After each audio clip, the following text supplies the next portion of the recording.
اور اگر تم پر اللہ کا فضل اور اس کی رحمت نہ ہوتی تو تم پر فوراً عذاب نازل ہو جاتا، اور بے شک اللہ بہت توبہ قبول کرنے والا، بہت حکمت والا ہے۔ ایک صحابی نے اپنی بیوی پر تہمت لگائی۔ اچھا، اب بیوی پر زنا کی تہمت لگانے کا جو حکم بیان ہوا، اب اس کو شریعت کی اصطلاح میں لعان کہتے ہیں، اور اگر جھوٹ کا اقرار کرے گا تو حد قذف لگائی جائے گی، وہی کوڑے مارے جائیں گے اس کو۔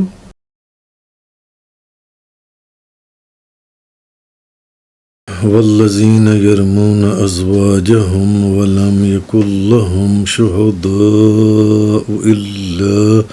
انفسہم فشہادۃ احدہم اربع شہادات باللہ انہ لمن الصادقین۔ اور جو لوگ اپنی بیویوں کو زنا کی تہمت لگائیں اور ان کے پاس خود ان کے سوا اور کوئی گواہ نہ ہوں، تو ان میں سے کسی ایک شخص کی گواہی یہ ہے کہ وہ 4 مرتبہ اللہ کی قسم کھا کر یہ کہے کہ بے شک وہ ضرور سچوں میں سے ہے۔ والخامسۃ ان لعنۃ اللہ علیہ ان کان من الکاذبین۔ اور 5ویں مرتبہ 5ویں بار یہ کہے کہ اس پر اللہ کی لعنت ہو اگر وہ جھوٹوں میں سے ہو۔ وَيَدْرَعُ عَنْهَا الْعَذَابَ أَن تَشْهَدَ 4 شَهَادَاتٍ بِاللَّهِ إِنَّهُ لَمِنَ الْكَاذِبِينَ۔ اور عورت سے حد زنا اس طرح دور ہو سکتی ہے کہ وہ 4 مرتبہ اللہ کی قسم کھا کر کہے کہ بے شک اس کا خامند ضرور جھوٹوں میں سے ہے۔ والخامسۃ ان غضب اللہ علیہا ان کان من الصادقین۔ اور 5ویں مرتبہ یہ کہے کہ اس پر اللہ کا غضب نازل ہو۔ 5ویں بار یہ کہے کہ اس پر اللہ کا غضب نازل ہو اگر وہ یعنی خامد سچوں میں سے ہو۔ تو ولولا فضل اللہ علیکم ورحمتہ وان اللہ تواب حکیم۔ اور اگر تم پر اللہ کا فضل اور اس کی رحمت نہ ہوتی تو تم پر فوراً عذاب نازل ہو جاتا، اور بے شک اللہ بہت توبہ قبول کرنے والا، بہت حکمت والا ہے۔ اب پچھلی آیات کا درس آپ لوگ سمجھ آئے یا سن آئے۔ اب ان آیات میں اللہ تعالیٰ نے اجنبی عورتوں پر زنا کی تہمت لگانے کے احکام بیان فرمائے جن کا ذکر پہلے گزرا۔ اب اس آیت میں اور اس کے بعد والی جو آیات اب آ رہی ہیں، اس میں بیویوں پر اپنی بیویوں پر زنا کی تہمت لگانے کے احکام بیان فرمائے گئے ہیں، اور اس کا شان نزول یہ ہے کہ حضرت عبداللہ بن عباس رضی اللہ تعالیٰ عنہما سے روایت ہے، ایک صحابی نے اپنی بیوی پر تہمت لگائی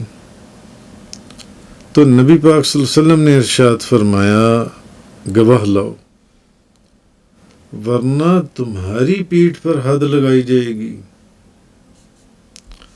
تو انہوں نے عرض کیا، انہوں نے کہا یا رسول اللہ، کوئی شخص اپنی عورت پر کسی مرد کو دیکھے تو گواہ ڈھونڈنے جائے۔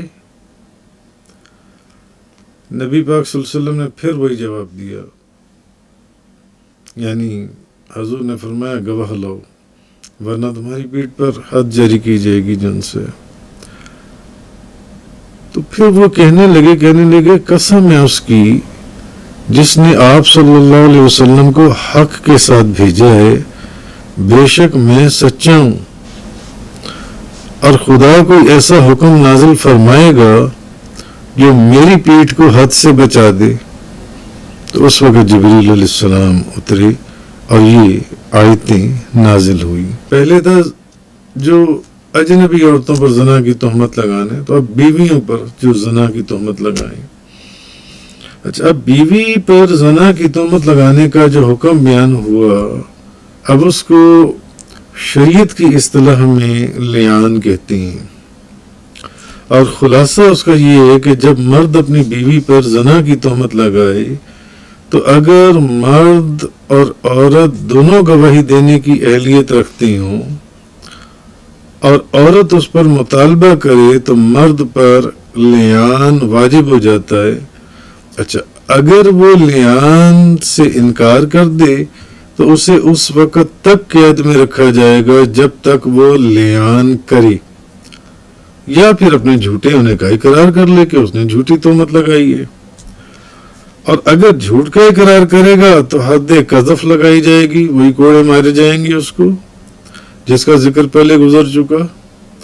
اور اگر لعان کرنا چاہے تو پھر اس کا طریقہ یہ ہے کہ اسے 4 مرتبہ اللہ کی قسم کے ساتھ کہنا ہوگا کہ وہ اس عورت پر زنا کا الزام لگانے میں سچا ہے، اور 5ویں مرتبہ وہ کہے گا کہ اللہ کی مجھ پر لعنت ہو اگر میں یہ الزام لگانے میں جھوٹا ہوں۔ اتنا کرنے کے بعد اگر وہ یہ کر دے تو پھر اس پہ سے حد جو ہے قذف کی وہ ساقط ہو جائے گی، اور عورت پر جو لعان ہے وہ واجب ہوگا۔ اچھا، اب وہ انکار کرے گی تو قید کر دی جائے گی، یہاں تک کہ یا تو لعان منظور کرے یا شوہر کے الزام لگانے کی تصدیق کرے۔ اچھا، اگر تصدیق کی تو عورت پر زنا کی حد لگائی جائے گی، یا تو شوہر کے الزام لگانے کی تصدیق کر دے کہ واقعی میرے شوہر نے جو دیکھا ہے میرے ساتھ کسی غیر مرد کو وہ صحیح اس نے دیکھا ہے، تو اگر تو یا شوہر کے الزام لگا، اگر وہ تصدیق کر دیتی ہے تو اب اس عورت پر زنا کی حد لگائی جائے گی، اور اگر لعان کرنا چاہے تو پھر اسے بھی 4 مرتبہ یہ کہنا پڑے گا کہ اللہ کی قسم کے ساتھ